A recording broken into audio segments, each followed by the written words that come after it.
అందరికీ నమస్కారం. Welcome to JBS media. రాష్ట్రంలో గతంలో టీడీపీ వాళ్ళని ఏ విధంగా అయితే అరెస్ట్ చేశారో ఇప్పుడు రాష్ట్రంలో కూడా అదే అరెస్టుల పర్వం కొనసాగుతుంది. అప్పుడంటే టీడీపీ పార్టీని ఏదో విధంగా అంతమొందించాలి. వాస్తవాలు మాట్లాడుకుందాం, ఉన్న మాటలు మాట్లాడదాం. టీడీపీ ప్రభుత్వం ఏదో విధంగా అంతమొందించాలి. టీడీపీ ప్రభుత్వంలో కొంతమంది మెయిన్ నాయకులను అరెస్ట్ చేసి భయపెడితే మిగతా అందరూ స్లో అయిపోతారు. దాని ద్వారా పార్టీ తగ్గుముఖం పడుతుంది, పార్టీ హవా తగ్గుతుంది. తద్వారా ఇంకా మనం కొన్ని సంవత్సరాల వరకు అధికారంలో మనం ఉండొచ్చు అనేటువంటి ఒక ఆలోచనతో జగన్మోహన్ రెడ్డి పనినటువంటి కొంత కుట్రపూరితమైనటువంటి ఆలోచనలో అరెస్ట్ చేయడం జరిగింది.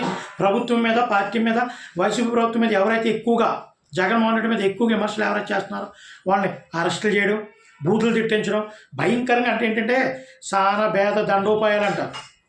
భయపెట్టడం, తిట్టించడం, అంటే మానసికంగా కొంగదీసేస్తే అతను డౌన్ అయిపోతాడు, ఇంకా ముందుకు రాడు. ఆదమైనటువంటి కొన్ని ఉంటాయి విధానాలు, ఫ్యాక్షనిజం విధానాలు కూడా ఇలాగ ఉంటాయి. భయపెడతారు, బూతులు తిడతారు, ఇంట్లో ఆడవాళ్ళని కూడా భయపెడతారు. అంతకే చేయబడితే చిన్న బోతుకుతాడు సింపుల్గా చేస్తారు, తర్వాత అవసరమైతే లేపేస్తారు. ఈ విధంగా అదే రాజకీయాల్లో కూడా అలాగే చేసుకుంటూ వచ్చాడు జగన్మోహన్ రెడ్డి. బూతులు తిట్టడం, పండబూతులు. ఈ రోజున అంటే ఏమనుకుంటారంటే వీళ్ళందరూ సార్ రేపు రొద్దుట మనం ఇప్పుడు బూతులు తిడుతున్నాం, ఓడిపోతే పరిస్థితి ఏంటి అని వీళ్ళందరూ మాట్లాడుకున్నప్పుడు కూడా మనకి తెలిసిన విషయం. మనం కానీ ఓడిపోతే ఎవరు నన్ను అరెస్ట్ చేస్తే పార్టీ వాళ్ళకి దన్నుగా ఉంటుంది. అంతే విధంగా చంద్రబాబు అరెస్ట్ చేసినా మనం తిరగబడ్డామంటే ఆటోమేటిక్గా భయపడతాడు.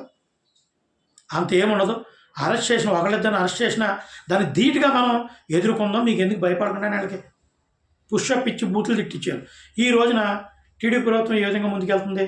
బండ బూతులు తిట్టినండి ఈ విధంగా వదిలేస్తే రేపు పొద్దున మళ్ళీ వాళ్ళు రెచ్చిపోతారు. కాబట్టి వాళ్ళని ఇప్పుడే అణిచివేయాలని అరెస్టుల పరం అయితే కొనసాగుతుంది. కానీ ఇక్కడ కీలకమైనటువంటి నేతలు అరెస్ట్ అయ్యే అవకాశాలు చాలా స్పష్టంగా ఉన్నాయి. కీలకమైన నేతలు, కీలకంగా ఉండే కొంతమంది నేతల్ని అరెస్ట్ చేస్తారు. అది ఎంతవరకు అంటే ఇప్పుడు సపోజ్ కొంతమంది ఉన్నారు, కొడాలి నాని అరెస్ట్ అంటున్నారు, జరుగుద్ది అరెస్ట్. తర్వాత మిథున్ రెడ్డి కంపల్సరీ అరెస్ట్ జరుగుద్ది. రోజున అరెస్ట్ చేస్తారంటున్నారు కానీ నాకు తెలుసు అరెస్ట్ చేయరు, మహిళా జోలికి వెళ్ళరు. కానీ ఆవిడని ఏ విధంగా ఇబ్బంది పెట్టారు, ఇబ్బంది అయితే పెడతారు. అలాగే పెద్దిరెడ్డి రామచంద్రరెడ్డి ఈయన్ని కూడా అరెస్ట్ చేయరు. ఆయన వయసుకు తగ్గట్టుగా ఎంక్వైరీకి పిలుస్తారు, ఇబ్బందులకు గురి చేస్తారు. లాస్ట్లో స్థానిక సంస్థల ఎలక్షన్ అయిపోయిన తర్వాత ఒక బిగ్ వికెట్ అయితే పడుతుంది. ఒక బిగ్ వికెట్, పెద్ద వికెట్ పడిపోద్ది వైసీపీ ప్రభుత్వంలో. అది 100%. అది కూడా ఎవరు ప్రభుత్వం అయితే అరెస్ట్ చేయదు, ప్రభుత్వం అరెస్ట్ చేయదు, కోర్టు ద్వారా మొత్తం. ఎందుకంటే ఈ మధ్య కుంభకోణంలో కానీ ఇవన్నీ కూడా ప్రూఫ్లతో సహా మొత్తం తీస్తున్నారు. అండర్గ్రౌండ్లో చాప కింద నీళ్ళు దాని మీద ఎంక్వైరీ జరుగుతుంది.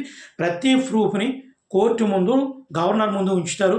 తద్వారా లీగల్గా కోర్టు ద్వారా అరెస్ట్ని చూపించి ప్రభుత్వం మీద ఇబ్బంది లేకుండా అరెస్ట్ అయితే జరుగుద్ది. బిగ్ వికెట్, చాలా పెద్ద వికెట్ పడే అవకాశాలు ఉంటాయి. అది ఎప్పుడు స్థానిక సంస్థల ఎలక్షన్లు అయిపోయిన తర్వాత. అప్పటికి ఇంకా పెద్ద ఎలక్షన్కి ఇంకా 3 సంవత్సరాలు టైం ఉంటుంది. ఈ విధంగా కీలకంగా అరెస్టుల పరం కొనసాగుతుంది. ఇంకా ఉన్నారు. సజ్జల భార్గవ్ అరెస్ట్ అవుతాడు, ఈ లోపల అరెస్ట్ అయిపోతాడు. తర్వాత సజ్జల రామకృష్ణారెడ్డి కూడా అరెస్ట్ అయ్యే అవకాశాలు ఉన్నాయి. ఇలా కొంతమంది ప్రభుత్వంలో కీలకమైనటువంటి నేతలు, విజయనగరం, విశాఖపట్నం జిల్లాల్లో ఒక 2 కీలకమైన నేతలు అరెస్ట్ అయ్యే అవకాశాలు ఉన్నాయి.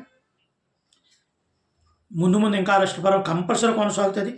దీంతో పాటు కొంతమంది ఐఏఎస్ ఆఫీసర్లు కూడా సస్పెన్స్ గురవుతారు, అరెస్ట్ అవుతారు. కీలకంగా కంపల్సరీ అరెస్ట్ అయ్యే అవకాశాలు ఉన్నాయి. చూడండి కంపల్సరీ. ఓకే, జై భీమ్ అందరికీ.